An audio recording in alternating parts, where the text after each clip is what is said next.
Les hauts et les bas, c'est le livre du jour, tout premier roman de Zamenga Batukezanga, publié en 1976 aux éditions Médias Saint-Paul. Qui est Zamenga? Zamenga Batukezanga, Zabat pour d'aucuns, est né à Nkolo, dans le Bas-Congo en 1933. C'est un écrivain du XXe siècle. Il fut sous-directeur des œuvres estudiantines, chargé de l'animation socio-culturelle au campus universitaire de Kinshasa.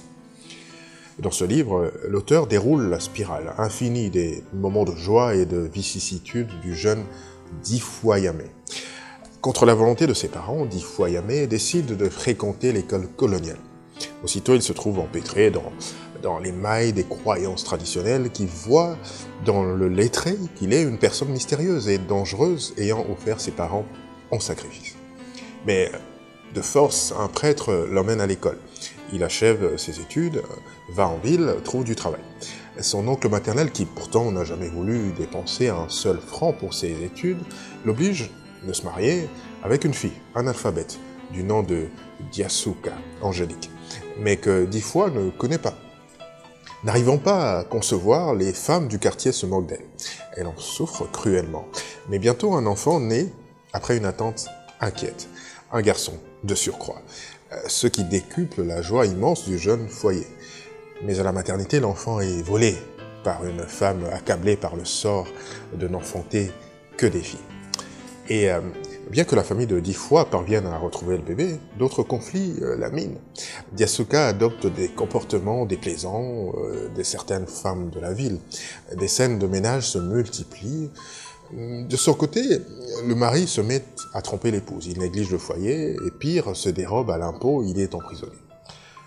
En dépit de ce mauvais traitement dont elle est victime, Diasuka demeure fidèle, attachée à son époux. Elle l'aime beaucoup, d'un amour profond et sincère. Un extrait. Depuis plus d'un an déjà, Difwayame est marié. Les mois passent, calmement, mais aussi tristement, surtout pour Angélique, sa femme. Tristement d'abord, puis avec désespoir.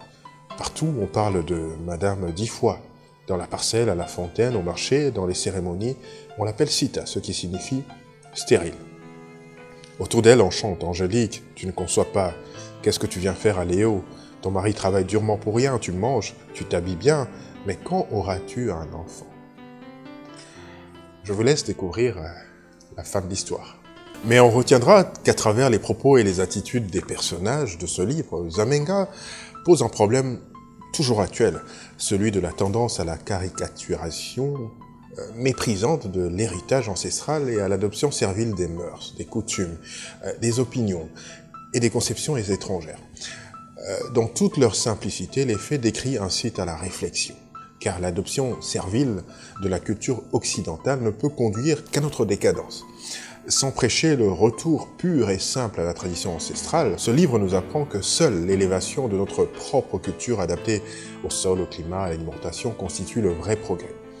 Il offre donc à la jeunesse une occasion de s'instruire de la richesse de certaines coutumes du passé. Nous devons donc rester attachés à notre terroir, seule source du dynamisme créateur. Pour terminer, j'aimerais vous recommander la lecture de ce livre. Lisez encore et lisez toujours. La lecture est un régal pour l'âme et un délice pour l'esprit, sans compter qu'elle participe à notre accomplissement en tant qu'individu, mais aussi en tant que société. Au revoir.